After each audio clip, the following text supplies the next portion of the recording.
Hi everyone, and thank you so much for coming to Bear Clooney Watches.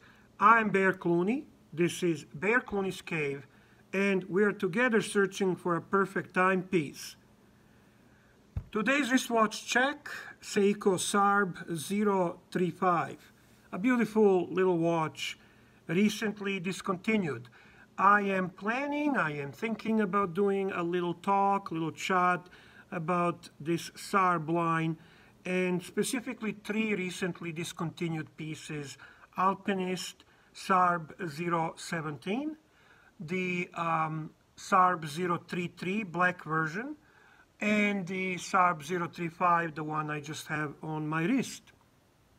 I'll see if I find some time, but there are certainly watches deserving our attention in our search for a perfect timepiece. Now, as you could see from the introduction to this video, Baselworld 2018 is over. And as any other watch fan, I'm a little bit sad, but it was exciting. It was exciting while it lasted. It kind of started with a bang, and with Rolex releasing long-anticipated GMT-Master 2 Pepsi, which I think took this Baselworld by storm. However, it wasn't just about that watch and just about Rolex. There were some interesting new releases, there were some interesting new technologies, interesting interviews. You can never ignore Jean-Claude Biver. I just love listening to this man. And I have decided to do a video with 5 picks for Bear Clooney from this Baselworld 2018. But there is a twist. These are 5 picks in the aspect of what appealed to me, what stayed in my memory. This is not necessarily 5 best watches from Baselworld 2018. And then another twist. Besides those 5 picks, I have one pick, a pick of the watch I am definitely going to buy. And this watch was not even featured much. I haven't seen anyone talking about him. I had a difficult time even finding pictures of it. However, it left a huge impression on me. Now, why don't we start? Why don't we actually take a look at Bear Clooney's choice number 5?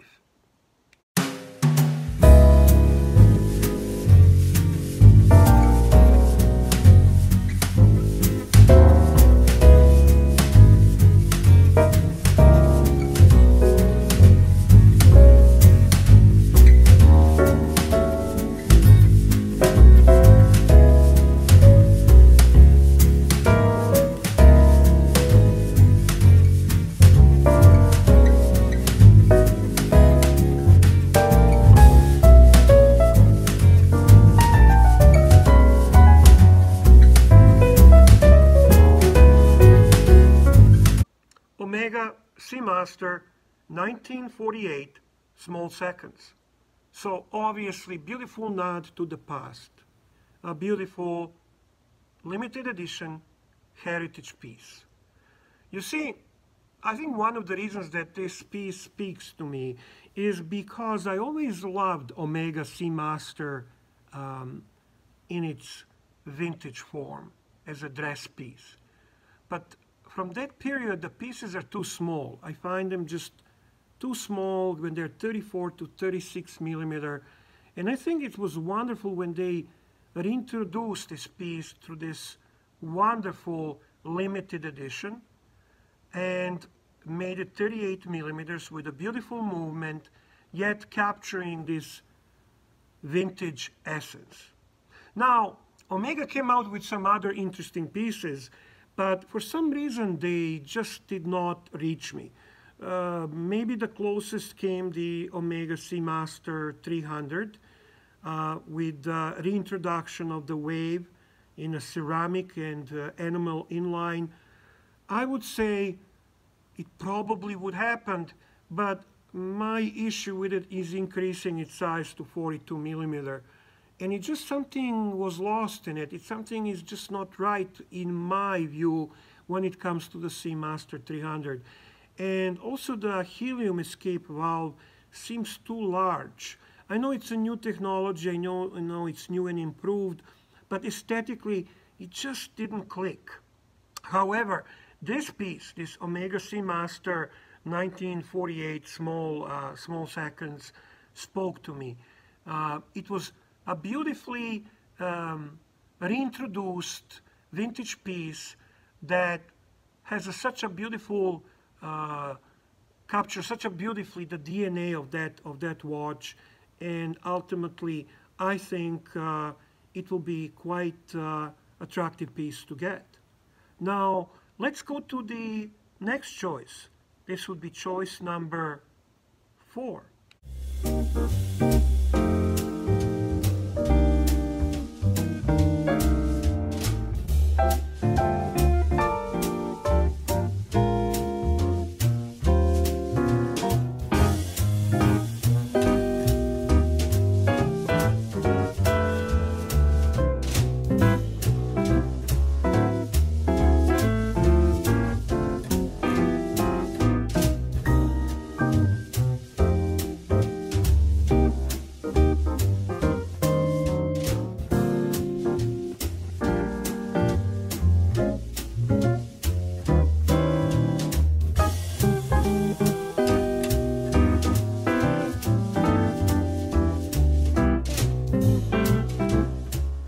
Chopard Quattro L.U.C.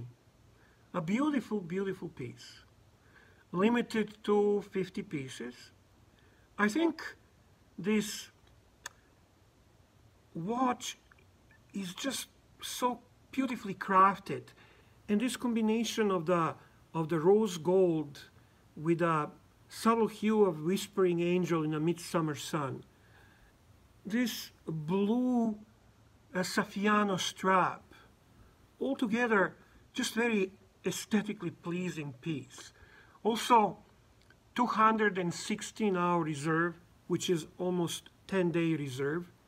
It is definitely a timepiece that left an impact on me. I think primarily aesthetically, and then obviously it's a beautiful work of art, and it's a wonderful movement. I never really thought much about Chopard, but after I seen this piece, just like anything else, there is this moment of emotion, moment of the connection with the timepiece, and this is what happened to me. So my choice number 4, Chopard Quattro L.U.C. Now let's go to the choice number 3.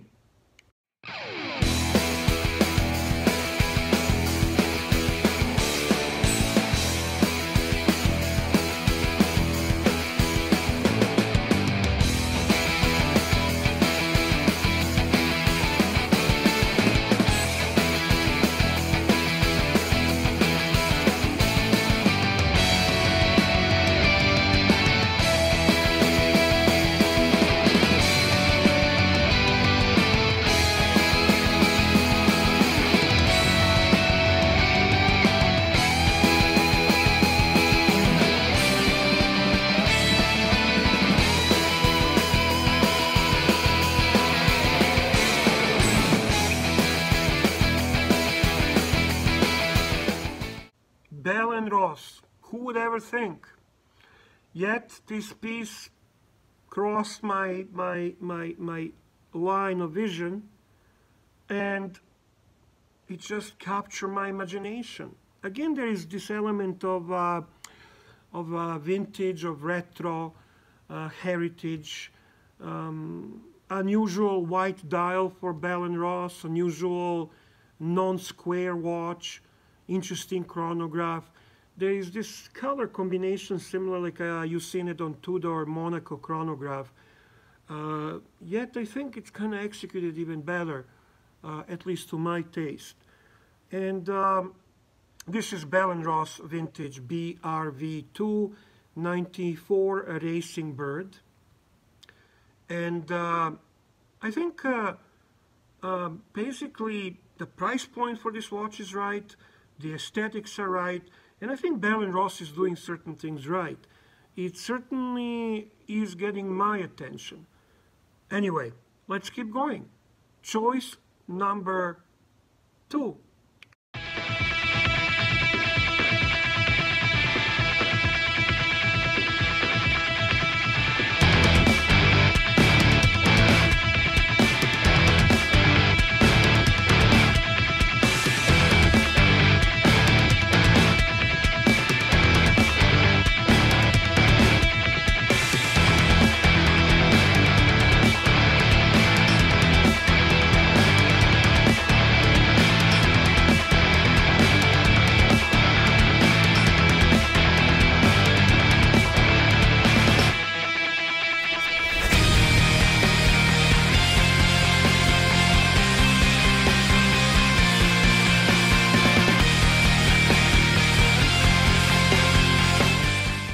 this is not a surprise to many. I mean, Nomos has been doing certain things right for a while. However, it didn't capture my attention and my imagination up to now. For the longest time, I viewed this watch as a hipster kind of piece. It was just too blah, too bland. I did admire their in-house movements and their attention to detail and so on, but it wasn't a watch that I kind of paid too much attention to. Now I think they stepped outside the norms of being a hipster piece.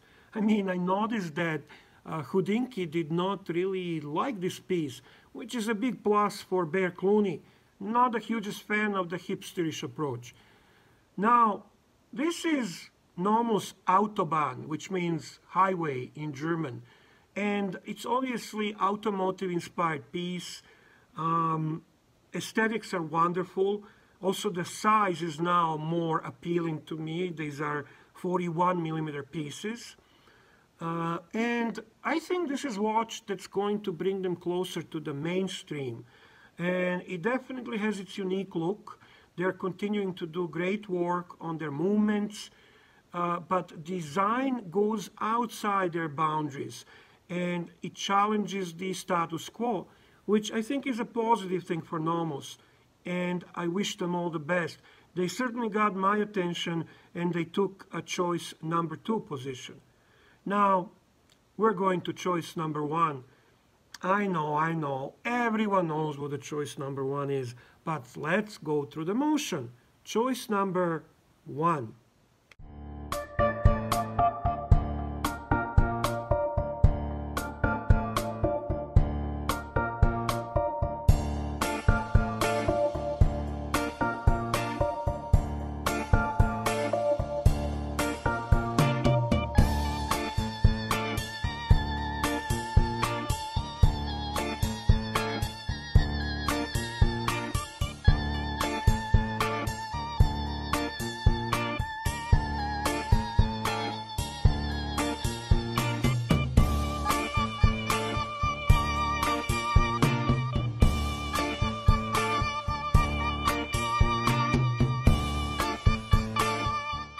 So do I need to talk about this watch?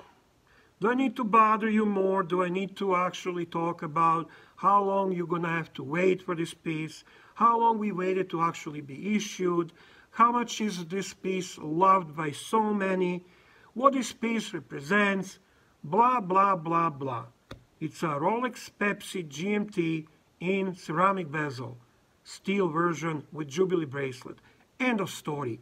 Everyone wants it. But, do you know or can you guess what is that secret choice that Bear Clooney is making, the watch that he's definitely buying from this Baselworld 2018? Well, let me help you. This watch is... Shut up and sit down.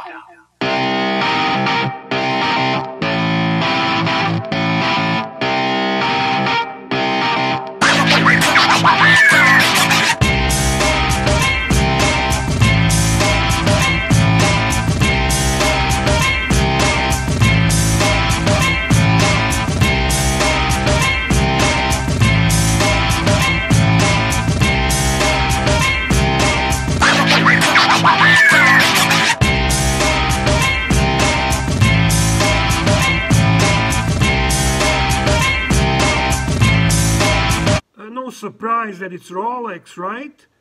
Now, it is a bit of a surprise that I am so impressed with simple Rolex Oyster Perpetual 39mm.